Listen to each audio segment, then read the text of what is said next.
Hi, everyone, and welcome back to The Manager, the podcast where we reframe the invisible work of women into powerful, tangible leadership. I'm your host, Aimee Rickabus, author of The Manager, entrepreneur, and mama of six. Today's guest is someone I met in the most manager way possible, not in a boardroom or on a press tour, but at a farmer's market on the lush north shore of Kauai. I was drawn to her work instantly, her presence, her purpose, her designs, and when I heard her story, I knew we had to bring her here. Kathryn Letson is the founder of By the Sea Company, an ethical fashion brand rooted in sustainability, innovation, and wellness. But before she was designing earth-conscious clothes worn by thousands, she was in the heart of the New York fashion world, working for large corporations, designing under pressure, and ultimately burning out. Instead of walking away, she walked forward. She left the chaos behind and built something different, a fashion business on her own terms, one that now supplies over 3,000 retailers, promotes ergonomic design, and experiments with futuristic textiles. She's joining us remotely from her home in Kauai, where her lifestyle and her business now flow in harmony. So if you've ever wanted to hear what happens when a woman combines creativity, conscience, and courage, you're in for a treat. All right, Kathryn, I'm so glad that you're here today. Thanks so much for being on the show. I really appreciate you. Thank you so much for having me. I'm honored to meet you. Aw, thank you. And I love how our worlds collided at the Waipaw Farmers Market, and I'm so glad you're here. So let's start at the beginning. What pulled you into fashion originally? Well, and I love this message for all people, all women. I'm an artist at my core. I'm an artist. So part of me is like, it doesn't matter what I do, I have to do art. So I just happen to choose fashion because I love fashion. I just love fashion. I always have. Yeah. Yeah. And you think about what you did when you were little. I played dress up a lot. Yeah, So totally. yeah. I remember that too. I totally do. Playing, we had this conversation on the phone, and so you're dressing up your dolls, and I was making radio shows with Kelly. That's what I tell everybody when they're like, "Well, I don't know what I'm doing or what to do." Like, "Well, what do you love to do? What did you do when you were little and no Yeah. one's watching, no one's paying you? No, what that's your true joy." So for Yeah. me, the bottom line is it's creating things, but I just have such an enormous passion for textiles, really good textiles, and I wanna share that. Yeah, you have a distinct vantage point on textiles. We'll get into it for sure. So, you worked for major fashion corporations in New York. Can you share a little bit about that chapter of your life? What did you learn and what ultimately made you leave? Yeah, sure. I'm a classically trained fashion designer who graduated from Parsons in New York City and was scouted immediately by Ralph Lauren and Donna Karan and people like that. And so ended up working um, with Ralph Lauren for a little bit and then went off to Abercrombie and Fitch later, Gap later. I started Abercrombie Girls with another woman, which was an exciting project too. So I had some very big projects back in the day, which were amazing because they taught me from start to finish how to create something. Oh, what a cool opportunity to have something like that. We always say if you want to learn to do something, go work for a large corporation. They'll Exactly. teach you how to do it. And then, Exactly. go out on your own and do it for yourself.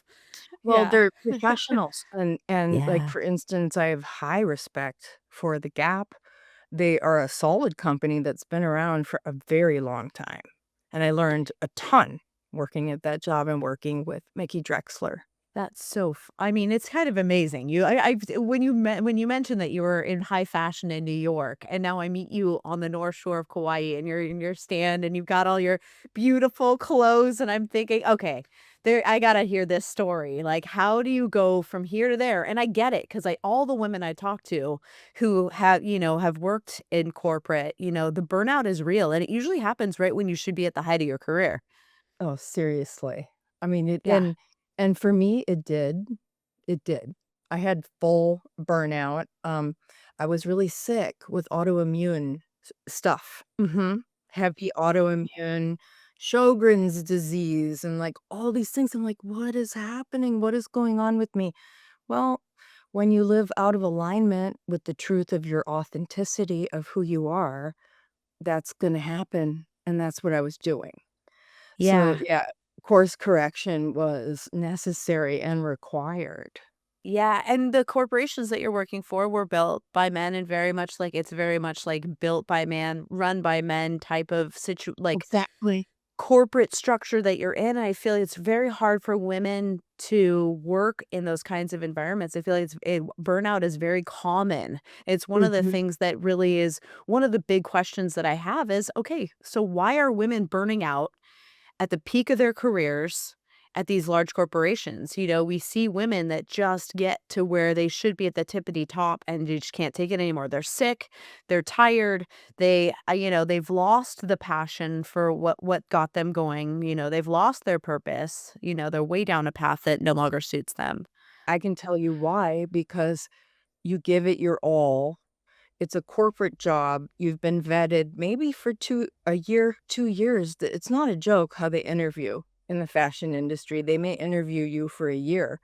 So you give it your all, and that never seems to be enough.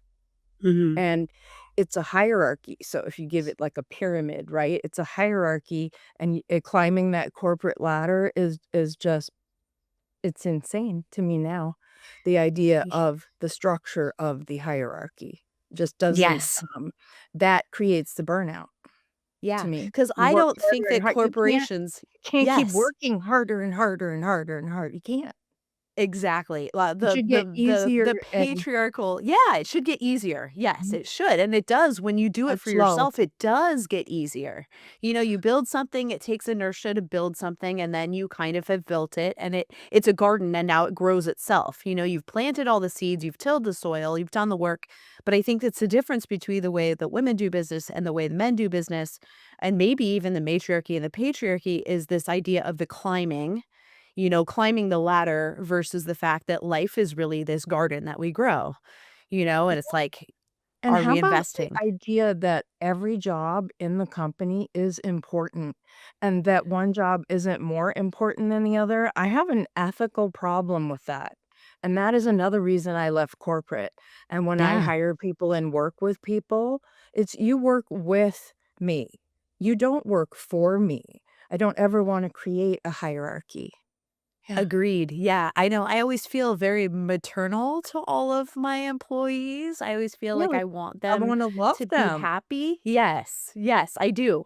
Yeah, in a very like motherly way. I want to make sure everybody is very happy and content and feels like they're very much in their purpose and that they're also in their lane and operating in their realm of genius, because I think that's so important that nobody feels like they're trying to do something they're not good at.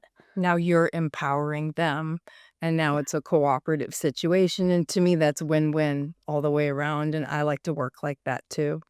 Yeah. Yeah, I feel like most of the women I talk to have this sort of structure, this sort of structure within their companies where the now we have the CEO, the founder, sort of as more of like this, I don't know, like this matriarchal figure within the company that's sort of just overseeing that everyone has been cared for, nurtured, and is growing in their positions. Well, it's like the way that you're describing is like you're the mother of the business, and you are to nurture what you're growing there, and doesn't that make perfect sense? You Yeah. know? Yeah, Like, it's a it's whole different way of doing business than how men do business, and this is a woman-owned and run and, producing, I hire women-owned and run businesses as well. This is a woman power business right here.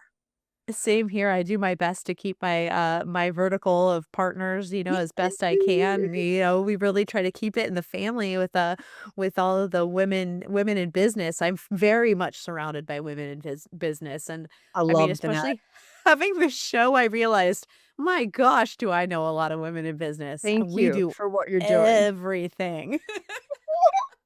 I think it's awesome, and when I Yeah. do come to LA sometimes for wholesale Yeah. trade shows downtown LA, and it's mostly women, and I just love the energy. Yeah. Oh, yeah, totally. I know. It's just so tell me, what gave you the clarity and the courage to start by the C Company? I think the burnout, which led to The path that I had been shown and given, which was you go to college and then you get a job, a good job, XYZ, this is what you do kind of thing. I was like, that didn't work for me. Okay. That didn't work. So I'm a I'm probably one of the most creative people I've ever met. And so I'm going to think very differently. And I'm going to think, okay, well, I should have had my own business a long time ago, but I'll forgive myself for staying in the fashion industry for so long. I have these conversations with my corporate friends. And it was really about um, when I left, the biggest question when I left corporate is, what do you want to spend your time doing? And when I counsel other women and other people, this is two questions I ask. What do you want to spend the majority of your time doing? And what was your passion when you were little? Put those I two love it. things together. I was trading my Raggedy Ann like toys when I was 7. I was, like, Wow. in the rag trade since I was little, so if you really pay attention to who you were when you were little, you can figure out the path of your career and the highest joy that you can achieve in your work.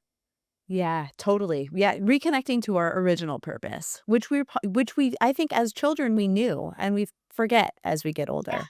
because it gets Yeah. whipped out of you by Yeah. society, by corporate, by whoever, family, that And the we're education thinking, system too sometimes, "Oh, no, you limited shouldn't do that." Yeah. Yeah. limited thinking. Mhm. Yeah, absolutely. So, tell me, what was the very first product that you made or sold with your own company? And do you remember the moment you knew this was gonna work? Definitely, and I started my business in 2007 as By Nice. the Sea Organics, and then started that's wholesale, and started the retail branch at, bytheseacompany.com, both at the same time. But they both started with Kantha quilts and totes, and if you don't know what Kantha is, it's, out of India. I've got a placemat sitting in front of me, hold on. It's an ancient, art which is empowering women's stitching circles. So this is all women who are stitching, you know? Wow. And there you Beautiful. go. So Yeah, so the pretty. first products were, Kantha quilts and Kantha totes. Wow, that's so cool. And how did you know that this was gonna work? I think not until I started selling things did I know that.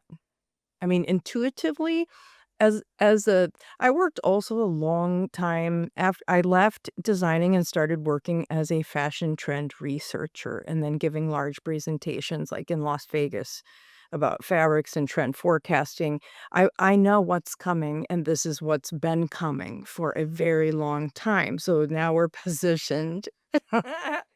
So Nice. so it's about really diving into the passion of organic living. And when you understand that eating organic food is essential, real organic food, there's also fake organic food out there, right? Oh, yeah.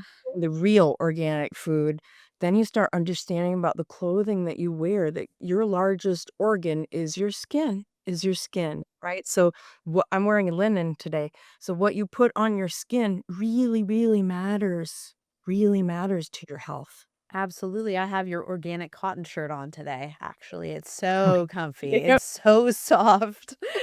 It's about It's cozy with me and with us. lovely. It's about cozy. It really is. I mean, I could wear this shirt every day if society would allow it. It's that comfy and cozy. It's really fabulous. But most people don't realize that most of the fabrics that we're wearing right now are synthetic. They're made, Mhm. which means they're made from plastic products, which means Yeah, somebody put some of that gasoline in their tank of their car and someone put it on as underpants. that's right. And that's real talk right there. That you're giving real talk because and working like we met at the farmer's market. I'm gonna say even at the farmer's market, okay, at the airport, I'm gonna say I see 70% women wearing yoga pants. Farmer's market, 30% women, yoga shorts or pants. Same thing. You're forcing microfibers into your largest organ. That's not a good idea at all. Yeah. All the microplastics that or now they're showing them. They're in our veins, they're everywhere within our bodies, and we're absorbing Us them. all a little, more mentally ill. Yes, Everybody, totally. like, a little Yeah. more cuckoo, because now Yeah, you yeah, got 'cause something going on mhm. interrupting things. Yeah, endocrine disruptors, all There you kinds go. of and we're I mean, from cancer to you name it, That's it. endocrine disruptors can affect Yeah, people's fertility, which we're now right, seeing. I think I just read a study that big time. a 17-year-old man of today has the testosterone level of a 70-year-old man from the 1970s. Oh my goodness. Wow. Isn't Wow. that crazy? But it's just we are living in the petro times, that we have petroleum on our food, we have petroleum in our food, we have petroleum in our clothes, in our household products, our toothpaste. I mean, our kids are putting it on with deodorant. They're spraying it on them as fragrance. I mean, it's really very toxic. Well, thank you for spreading awareness. I'm very much that. And when you came to Kauai, this place is completely organic. You got like the organic Gestapo that lives here. Like it is not a joke over here. And you're in California. I know you got some of the same thing going on. But the point is we really want to be healthy and we really want to shift and change our lives. And that's why I left New York City, toxic behavior, toxic everything, and just all of that to live and create an organic life and then share that passion with others. But Yeah, yeah, you chose a beautiful spot to do it. North Shore of Kauai is absolutely special and magical. really is. Not a day goes by that I don't give thanks. Yeah. Yeah. Yeah, you're in a very beautiful place. So, you've said before we were talking about how you wanted to create an ethical fashion template. And what does that mean to you? And how do you bring that to life in your brand? Yeah, so I've got 30 years in the fashion industry. So for the past couple years, I've been starting to put together what I'm calling a template on how to produce and do ethical fashion, but you're purchasing internationally. You could produce in America, but you could choose where you produce. It's to me, it's about how you do it. Are you doing it ethically? And if you do produce in another country, then you have to go there. There's no negotiation about that. You have to go see who's doing it, how they're doing it, how they're treating people. That is how it happens. It's not like this big mystery about that. Yeah. So for me, I've been creating like a 1, 2, 3. I have a very systematic, organized brain set, kind of teacher mind brain set of that. So I'm figuring out, how to put that together. And at the same time, I've just hired a new assistant 2 weeks ago who said, Kathryn, I know you want to do your own podcast, and I love that. So I'm gearing up for my own podcast Good for to you. teach this, to teach other women or people, whoever, but women who to empower women because I also want to add in here that I feel I've thought deeply about this, and I feel that one of the big shifts in our society, one of the shifts that we can make is to work for yourself. Stop working for a corporation. Work for yourself. Only if that feels right. That's not right for everybody. Some people really need structure. They really need someone else structuring their life. I did not need that. Someone else telling me when to be there and what to do. That used to make me nuts. So, if you're like that, let this be your sign that, oh God, maybe I should have my own business kind of thing. I think that it's the one big game changer, and I think it's one of the things that as we move into the 4th industrial revolution, that technology is now really very available for people to Yeah, have their own companies, and you can as do things it. are automated, there will be less mundane task work within the corporate world. So, a lot of people will be freed up It's a to get shift. creative. Yeah, there A should be a work shift. workforce shift. And I Yes. personally know 3 people in my life making this shift from a corporate job to their own work.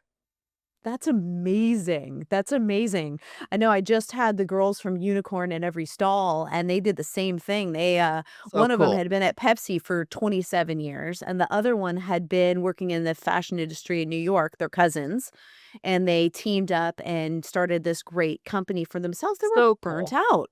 burnt out, couldn't do it, same age, right when you should be at the peak of your career and you just can't take one more step forward in that corporation. And again, I feel like that's a sign from the universe that you're not living in alignment, because when I can vouch for it, when you do get in alignment, I'm not burning out. I do reach a point where I'm like, "Oh, time to take a break." But then I do because I work for myself and there's not the burnout. Again, that's caused by that pushing, pushing, pushing because you're in the hierarchy and you're trying to get to the next level. Yeah, totally. There was a moment of clarity. Yes, absolutely. Yeah, it's like, oh, you just feel like you're missing there was something about your purpose that just didn't quite align with this specific mission. And it's you I'm so glad you made the jump because I think every woman who makes the leap, it's like one of us, then we can inspire another woman and she can take that leap and we can help free women. Because I really just don't think that the corporate lifestyle is conducive for the female lifestyle in general. I feel like women are having a very hard time with it. I Yeah. agree. I struggled greatly, and men were always at the top. They Yeah. were. I noticed.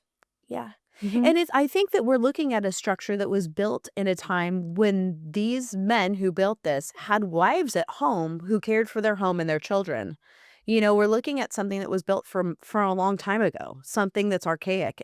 Now we're expecting women to go into the office and still go home and do the laundry and do the grocery shopping and cook the dinner and pick the kids up and, do all I no wonder we're burnt out. We are trying to do too much. Yeah. Exactly. Yeah. It's You can't really work it 40 is. hours a week in a building and then care for your family in a way as if you were 100%. a No. as if you were a stay-at-home mom. That's just not possible. And But I think also, like a lot of people, women have just felt like that for a couple generations now, like a good 20, 10, couple 20 years, like, just like, maybe even who 30. could do this? Who could do all of this? And I knew Yeah. people in New York doing that. I'm like, "Are you like," and they all had nannies, 'kay? They Yes. all Yeah, had you have nannies. to. Yeah. But If you still, could they were afford a strapped nanny. all the time. Yeah. I do not have children because I was Yeah. deep into my career for so long, Oh, yeah, totally. and I Yeah, saw that going on. it's what was demanded of you, It was either you're gonna have a nanny Unbelievable. and someone else is gonna raise your kids, Yeah. or you don't Yep. have children. Those are You your they options. they didn't see their kids, and Yeah, then they come home late because you have to work late. You're at ten yeah. o'clock. Your kids are sleeping, you have to leave early, you're gone. They don't I was like, "No, mm-mm, mm-mm." It's just so it's really, really sad, and then I'm able to talk to women who run their own companies, and it's like, "Okay, so I schedule my stuff. If my kid has this thing I wanna go to, I just don't schedule my clients around that Right. time." That's You right. all of a sudden, you take your life back, your time. Because Yes. what do we really is it the money or is it the time? It's really the time. Yeah, and That's the also most important working thing. for yourself, you own your Yeah. time. When you Yeah. work for someone else, you sold your time to them. You sh You Mhm. right? Now you work for Yeah. you, you decide like, we decide to meet up right now, it's our time. Absolutely, and I feel like I'm a very lucky girl. I grew up had 2 very entrepreneurial parents, and that was very much the model that was shown to me as a child, was although I felt like my mother very much tried to work like a man, and she would work herself so Mhm. hard and try to emulate the hours that a man would put in, and she would always end up very, very sick, That was the and model, that was the model. like, she didn't have a female Yeah. role model saying, "No, take a break." Mhm. Yeah, she Or, didn't. "You No, have your because period today, go yeah. rest." Right? Yeah, Exactly. "Oh, or your kids have a school play? Go, you should go to that. You're gonna yeah. regret not going to that." That right there is balance, and when you work for yourself, no one's telling you not to balance, like, "Oh, I have to go take care of that now." You do. Yeah. Yeah, you do, and we're getting so much better at it too, as women. I feel like we're finally I had a man. I was doing a documentary on a woman in film, Amy Holden Jones. I was in film school, and I was interviewing Haskell Wexler. He's a very famous cinematographer from the '70s, and he said, "Amy, women need to learn how to do business as women. They need to stop imitating men and they need to do things the way that women do things." And Wow. I was all of 22 years old when he said that to me. And it struck me because I saw my mother. very much emulating the way that men were doing things, and I saw how it wasn't working for her. I really saw how it was making her sick and burning her out, and I think that's one of the things that in my life, I always really tried to have a little more honor for my femaleness, for the cycles of my life, for, when I'm pregnant. I'm a fierce warrior when I'm pregnant. I really am, and I do great business when I'm pregnant, but then once I give birth, like, I need 3 months to just hold that baby and Cycles. yes, cycles. Yeah. Yes. Yeah. Yeah. And, like, Yeah. life has a rhythm, life has a flow, and corporate does not I keep going, this is corporate to me, the structure. It doesn't honor, like, a sacred geometry, a natural flow to things, and as Yes. women, we can just keep saying that because that is what makes life juicy and good, and work doesn't Absolutely. have to be torture at all. It should be fun. It should be an adventure. Really, it should be just like Totally. going out in your garden and seeing what bloomed today and what's ripe and like all of the things. I feel like, really, if you're doing it right, it should be you wake up every morning and you're just excited to go do what's next. That next thing. I think, the happier everybody is, the better society is, the healthier society is. So the more people that can get on their path and happy, the better we all are.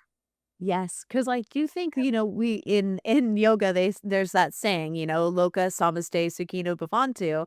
May all the beings in all the world be happy, and I honestly am such a believer that entrepreneurship is a large part of human happiness.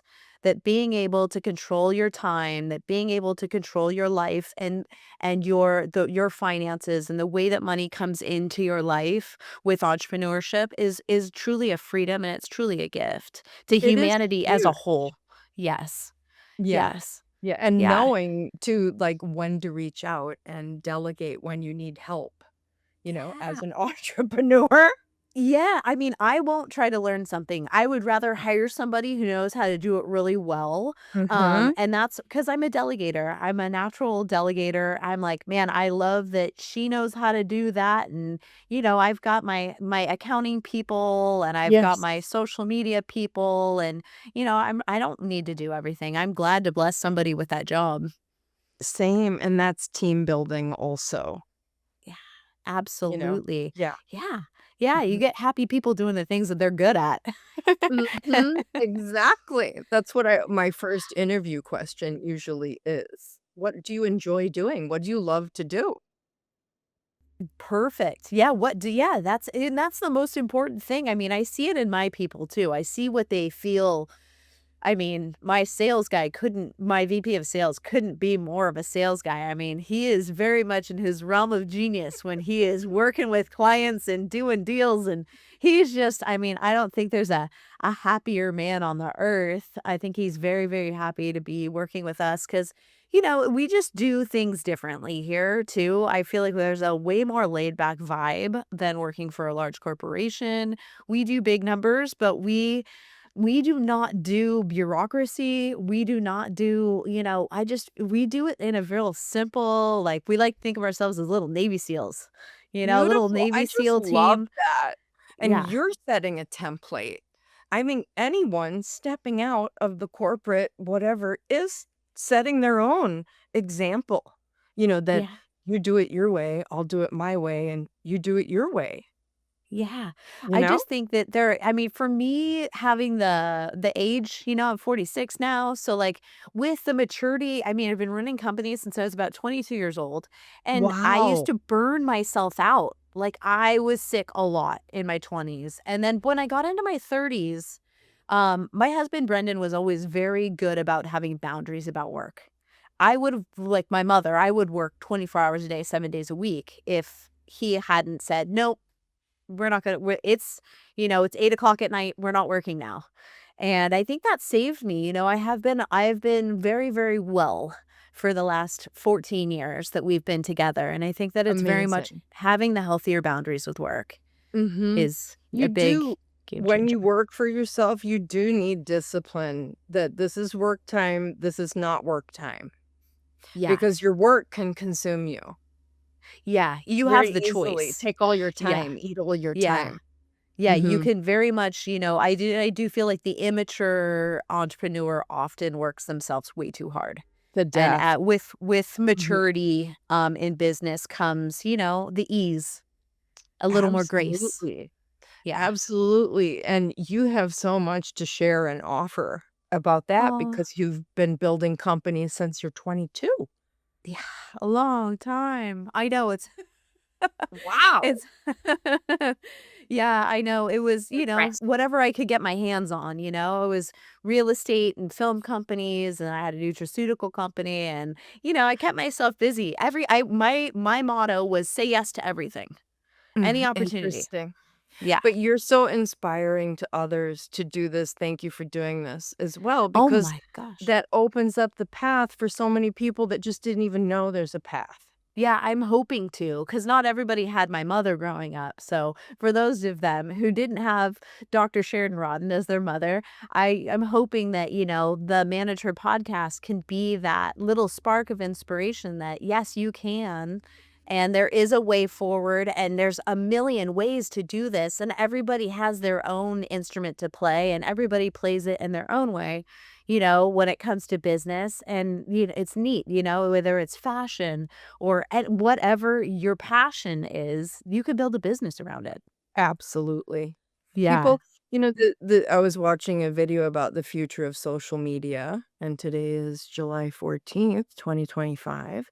And they're talking about that, and I've been doing social media for quite a while for my business at By the Sea Organics, but they're talking about that it's becoming like I let people more and more into my lifestyle and like what we're talking about and start sharing details. And that becomes like this you're into that channel because it's that person and the personality and the authenticity. It's not fake, it's real, come as you are kind of thing.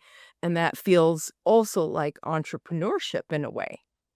Like it's more Very come much. as you are. In corporate, you have to be something that you're not. Like Yes, wear certain clothes, behave a certain way. It's not very natural, absolutely. is it? No, it's like you were cast into a role instead of just being allowed to, like, be a person in their actual normal habitat, right? In the Which corporate is what world. makes us all thrive and Yeah. takes us to new thought and new ideas and just brings joy. And to live in that other world isn't even an opportunity for me at this point, wouldn't even be an option. Yeah, No. I know. Once you break free, no, there's no thank you. I'm good. My husband and I say we are unemployable, Oh, I'd because, love we've that. we've worked for ourselves for way too long, and there's no going back. Sorry. Yeah. It's too good. What once you Yeah. discover what true freedom is. And hey, nothing's perfect. It's hard a lot of times. But Sure, sure. there's Yeah. nothing like the freedom. Oh, absolutely, and you're in control, so you get to problem solve your problems the way that Mhm. you want it to in your own authentic way, Yeah. And I think that's a beautiful thing, with entrepreneurship too, is we're constantly adapting. I'm sure you had to did you pivot during COVID? I found COVID really fascinating. Number 1, being on an island during COVID where they Oof. cut no one's allowed to come in or out really for a short time was fascinating because we really all of us, we really got to see who's here and how it is here.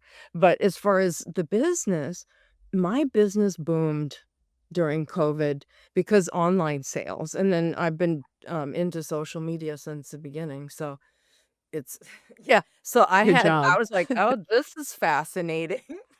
You know? So Yeah. and then it kinda tapered off and went back to normal, like, where it was. But that's I enjoyed the empty beaches for a year.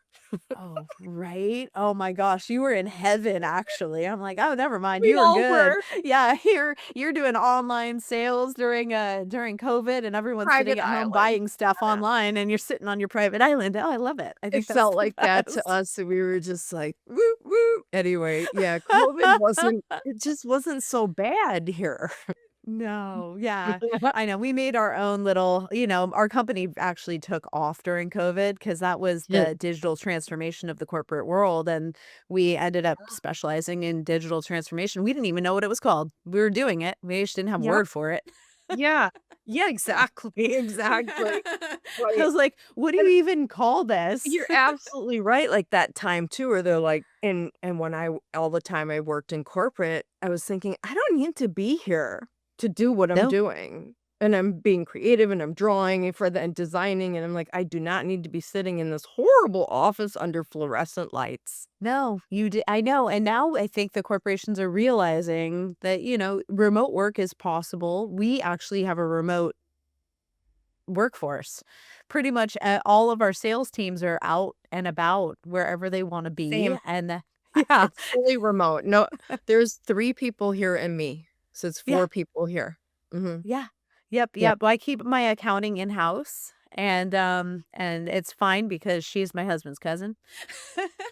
She's Love family, that. and, and then she's got an assistant in there, and, That's we another keep good it. thing about entrepreneurship. You can employ people who are educated in a field, and you're like, "Here you go. Here's a job for you." Yeah. Oh, she's been working for the family doing IT accounting since she was 22 years old. She started Oh, working for my husband's brother. He's trained her. Like, oh, amazing. like 24, 22 years ago. I think she's like That's a 44. VIP, a very important person. I'm telling you, I don't believe in hierarchy. Yeah. My accountant is extremely important, and my bookkeeper is extremely important to me. Heck yeah. Oh, very much so. I mean, I'm very grateful that there are people that can sit and crunch numbers and do Right. that kind And of thing. deal I with have a that. too creative brain for that too. It's brutal for me. I've No, tried. I'm like, "Oh, no. No." no, I'd rather be shooting a show, coming up with questions, meeting people, or writing a book, or I mean, you name it, or meeting with a large client, Yeah. traveling for work, or doing a press What tour or something. what's so cool is there are people that that is their passion, and I've got, Yeah. like, my accountant, she loves numbers. I'm like, Yeah. "Go!" No, our CPAs. She's amazing and she's got 4 kids and she's awesome. If you want something done, give it to a busy woman for sure. Right, right. So right, that's what I'm saying, like, yeah, what's your passion? Do that. Do that. She's Yeah. definitely doing it. So tell me, you're passionate about ergonomics and sustainability. Can you explain why that's so important and what most of us don't realize about the connection between fashion and wellness? We got into it a little. Yeah, well, with ergonomics, I told you that I have a real passion for it because ergonomics is the way things fit. So think about when Yeah, you're sitting in a plane that's so seat, nice. it's made for Yeah. a man, right? Like my heels never hit the ground, so it ends up pinching off your circulation in the back of your thigh. That's a perfect example of public ergonomics. Yeah. Okay. Me too. I'm So 5'2". My feet never touch the ground. 5'4". So it's terribly uncomfortable, but they're thinking the women when they're building the plane seat. Anyway, that's another conversation. But in clothing, it's the same thing. I'm picking the highest quality fabrics, giving these like generous fits that are just comfortable and it's well designed and made to last. So that's another form of ergonomics. Yeah, it's so nice. Rather than fast fashion, which you just buy a piece, it lasts for maybe like 10 washes and then you have to get rid of it, right? Or it's synthetic and gross That too. too. I mean, I it's mean, it's gonna synthetic and break gross down. and it doesn't last.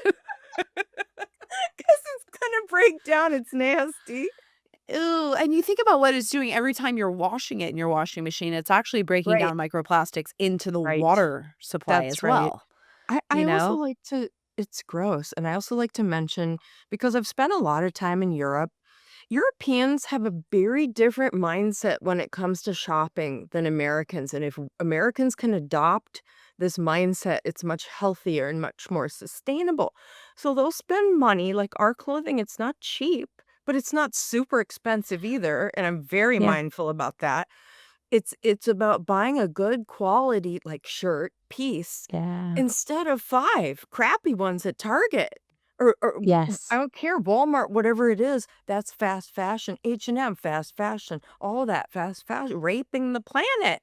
okay? Yeah. If I mean, you've everyone got doesn't child stop labor, it, you've got child labor it issues. doesn't You've stop got, if we don't stop it. yeah, exactly. It doesn't stop if we don't stop it. I mean, there's Mhm. so many ways you can help the planet by buying one well-made, fair Yeah, trade, yes, organic piece of fabric, for sure, yes, piece of clothing. Like, you just help save water, soil, child yes. labor. People, There's people, if trash, yeah, microplastics into the water. It's not just a shirt. it's a It's higher a level movement. of consciousness. It's paying Yes. attention and saying, "I don't wanna be a part of fast fashion, so I can't buy clothing at Target." Yeah.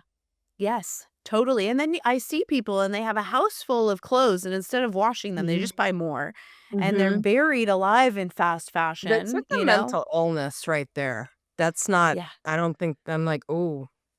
Yeah, it's really but it's so sad, that that's the culture that we're living in. We're not living in a culture where, you buy one nice maybe you have, like, a nice wardrobe that's exactly the amount of clothing that you need for the week, and Yeah, everything's got, mhm. nice quality, and it'll last you a long But time. back to the European mindset, it's having Yeah, a couple of shirts, it's having yeah, a couple of pants, a couple of you don't need a whole 20 pieces of that one item. Maybe you need 2 or 3, yes. right?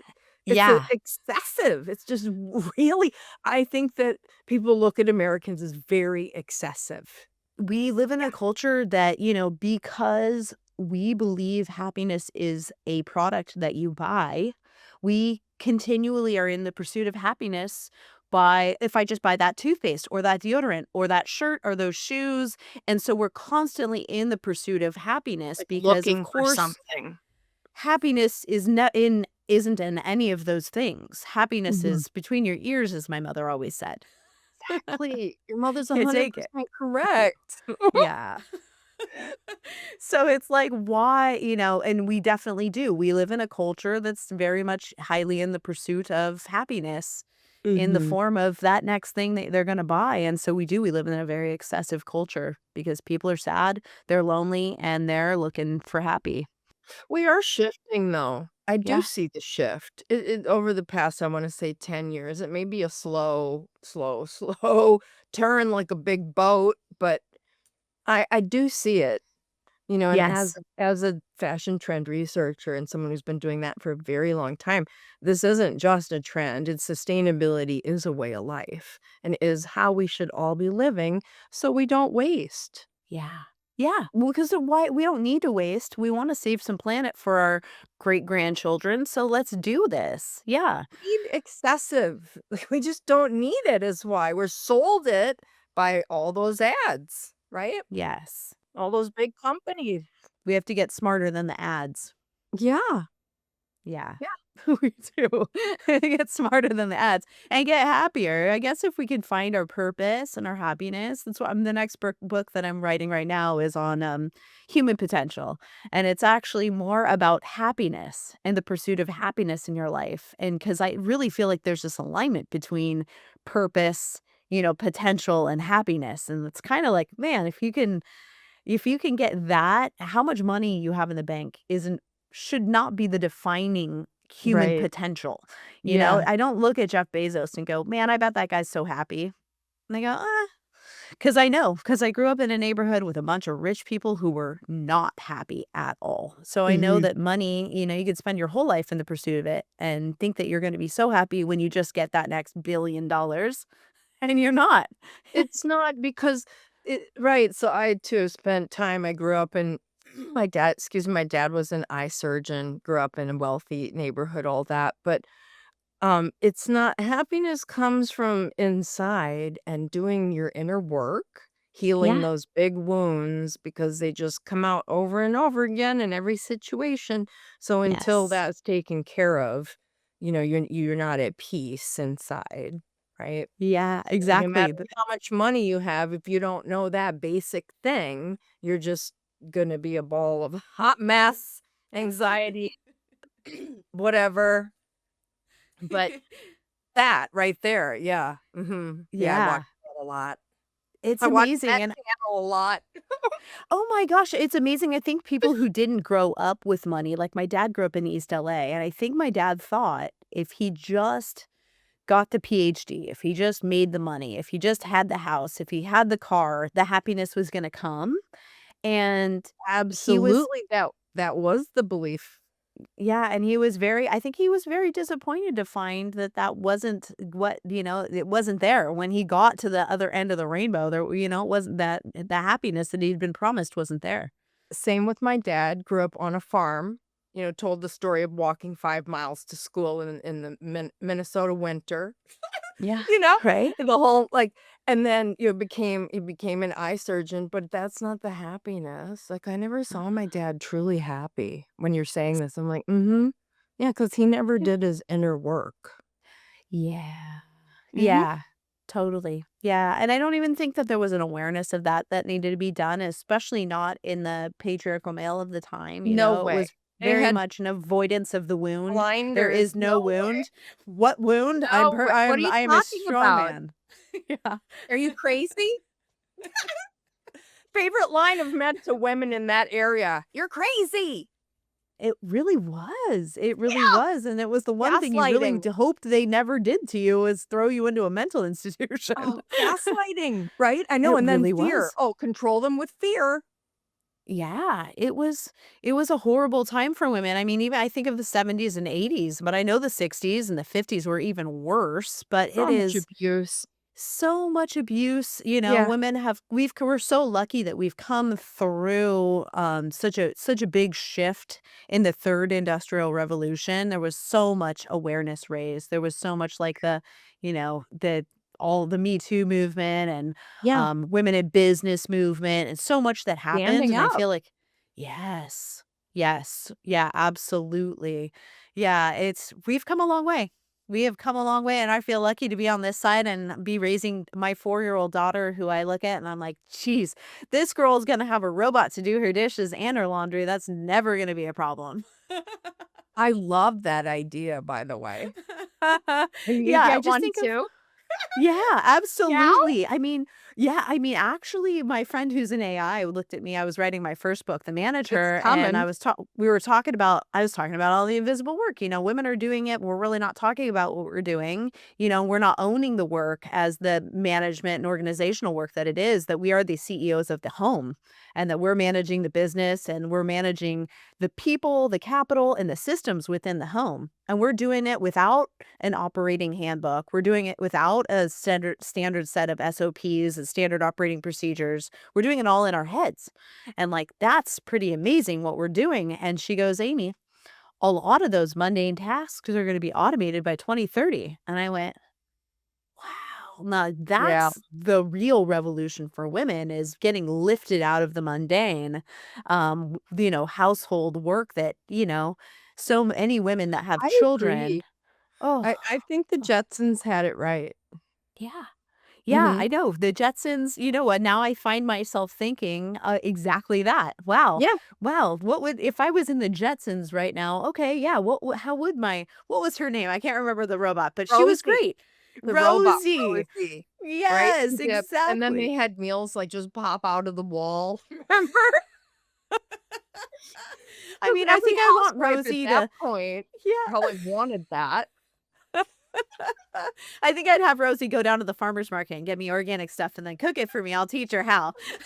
Remember they lived up in, like, a little bubbly thing with the Yeah. like, in the air. So at that Yeah. point, in their mind, too, people don't live on the earth, they live up in little Above capsules the in the smog, air. I guess, maybe above the smog, My because the smog was god! such an issue in the '70s, when the '80s, when they were, but we All the figured out the pollution, smog. Oh, yeah.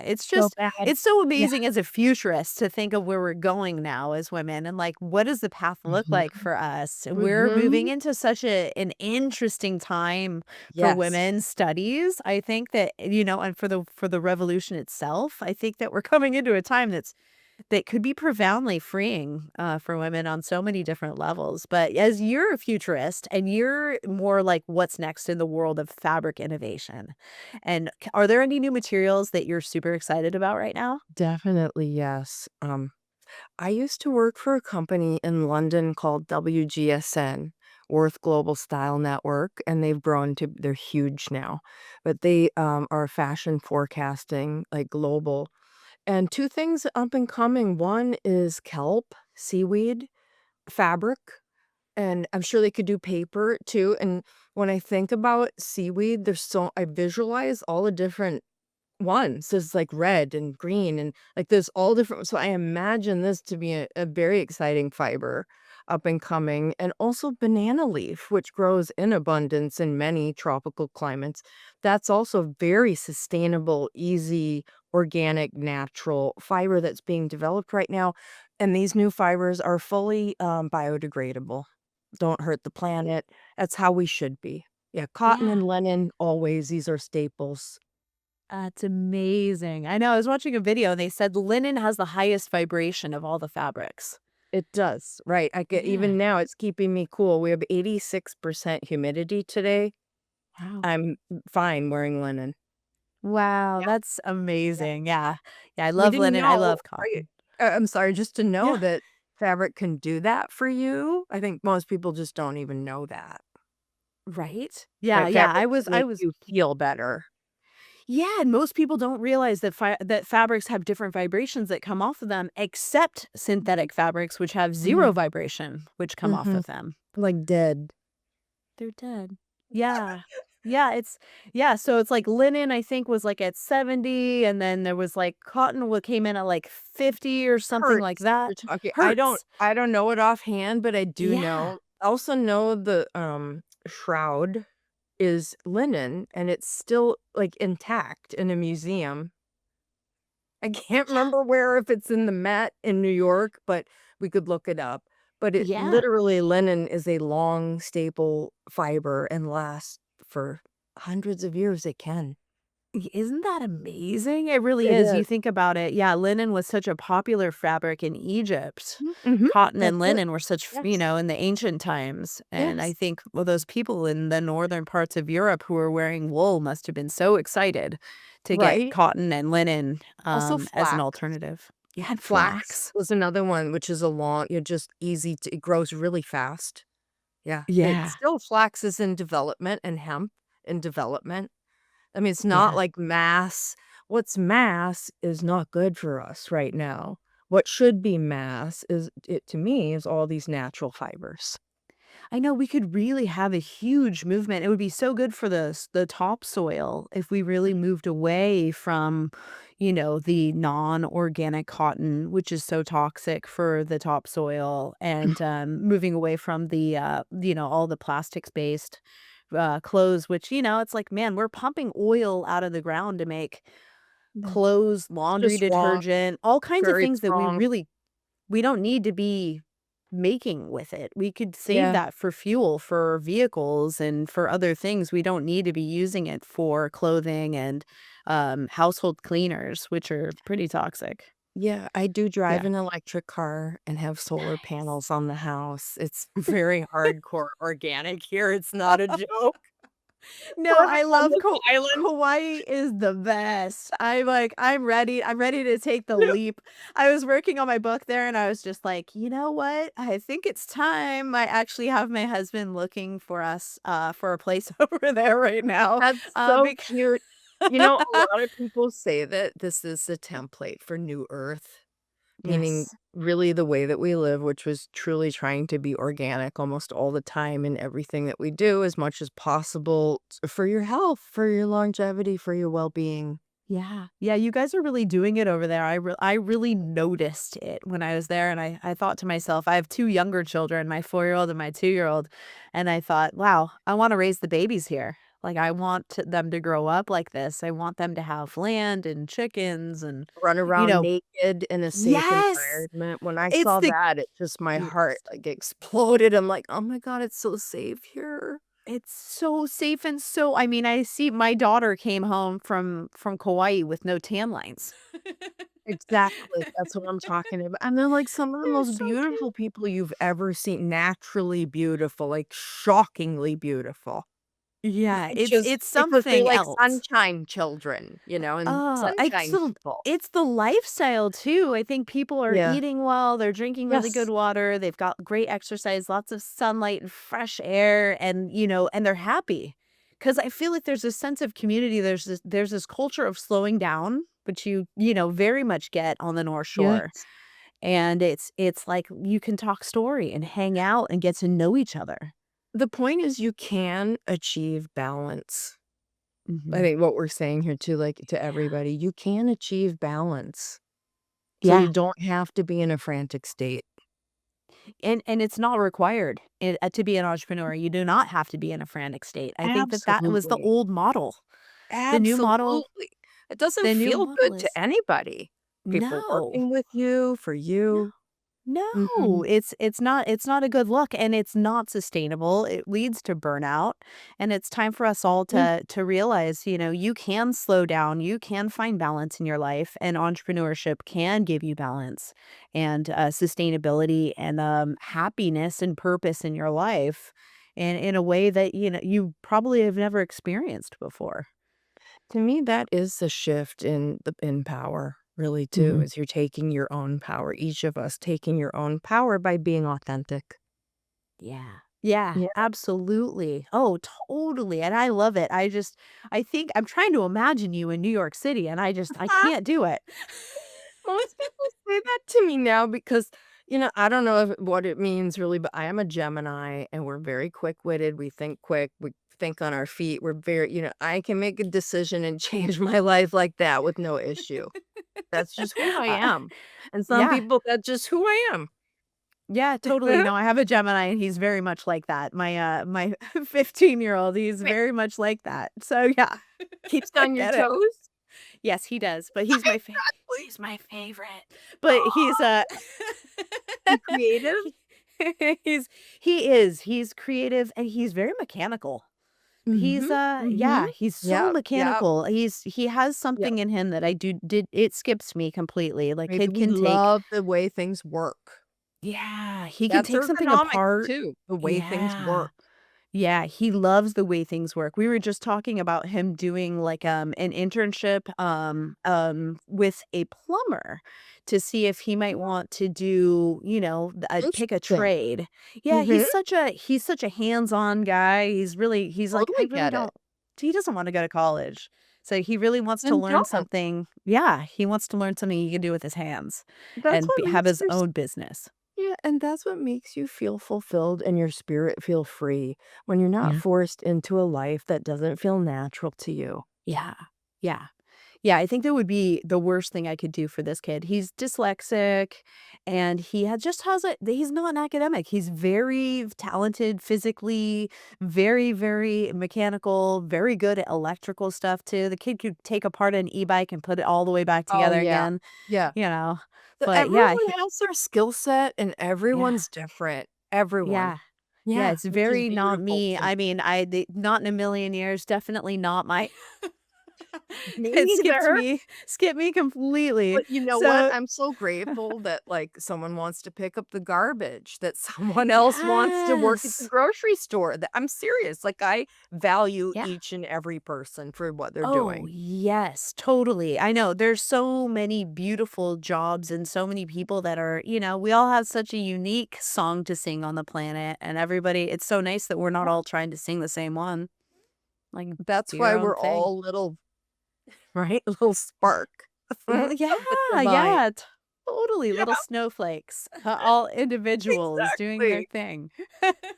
So Aw. tell me, so let's see, what's something that you had to unlearn on your entrepreneurial journey? Was there anything that you had Oh to unlearn? gosh. I feel like that's a good Um one.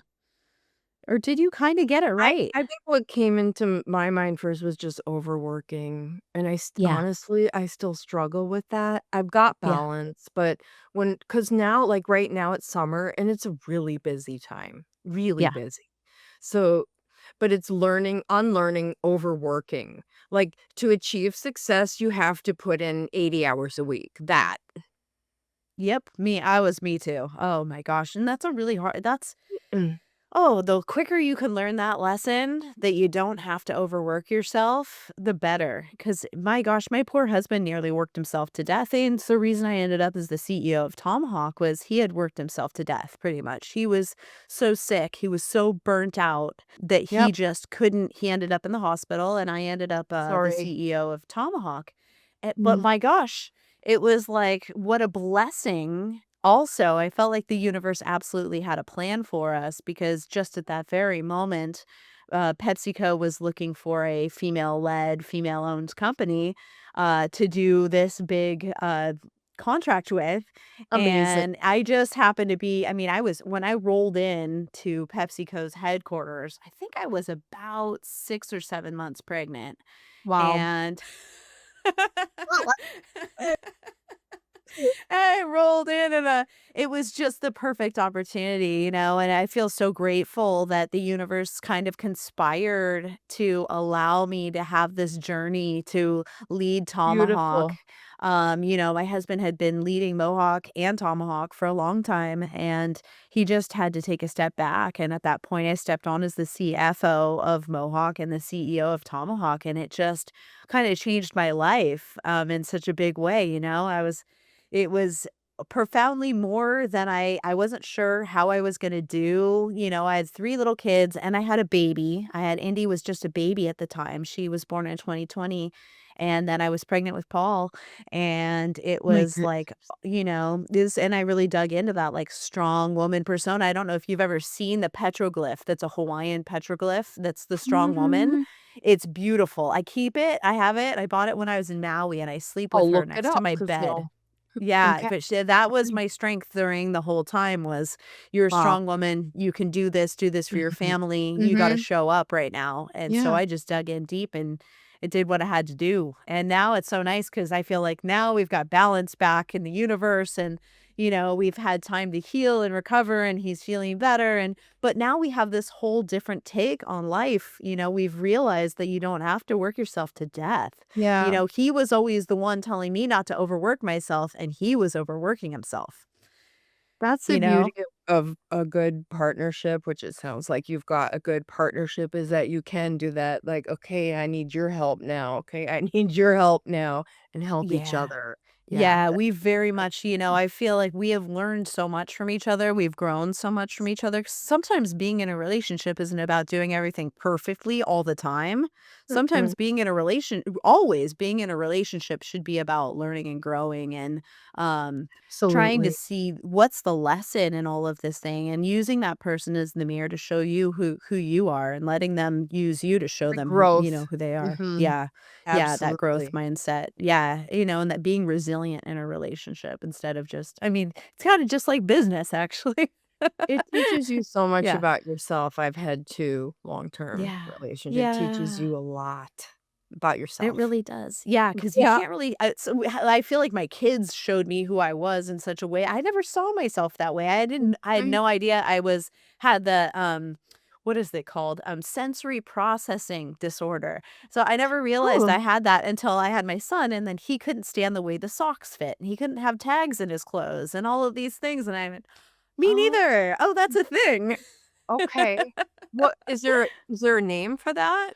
Yeah, sensory processing disorder is I what it's called. absolutely have that Yeah, too. that's a thing, Yes. and Oh, I had no yeah. idea that I didn't know it was a thing, I didn't really realize I had it, I just knew I Mhm. hated the way that lace felt on me. If socks were lacy, Certain they were too fabrics itchy. that that's just Yeah. annoying. Yeah, Yes, sheets, bad absolutely. sheets that are not good quality.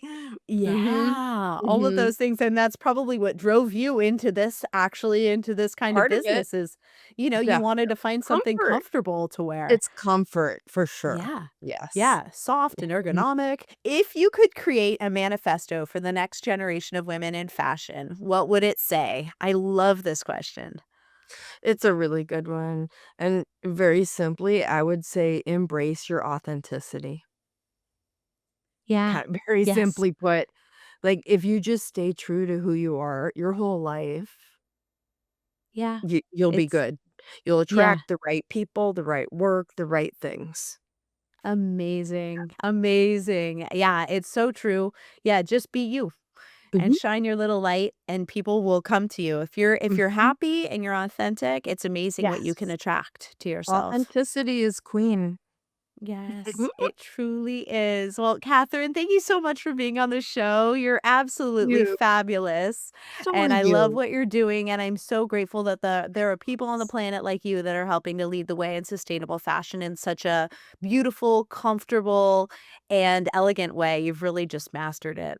And Thank you so everybody much. knows to come and see you on By the Sea Organics Sure. Company.com, ByTheSeaCompany.com. Mhm. Yeah. bytheseacompany.com, and on your social media?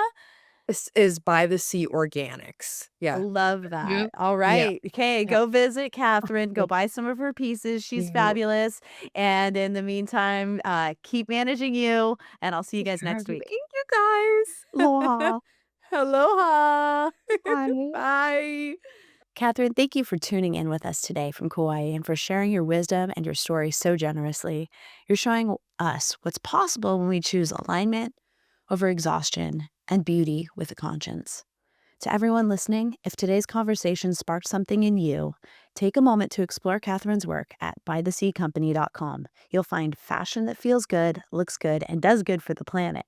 And if this episode moved you, pass it along to someone in your life who's ready to design a life and a business that actually fits.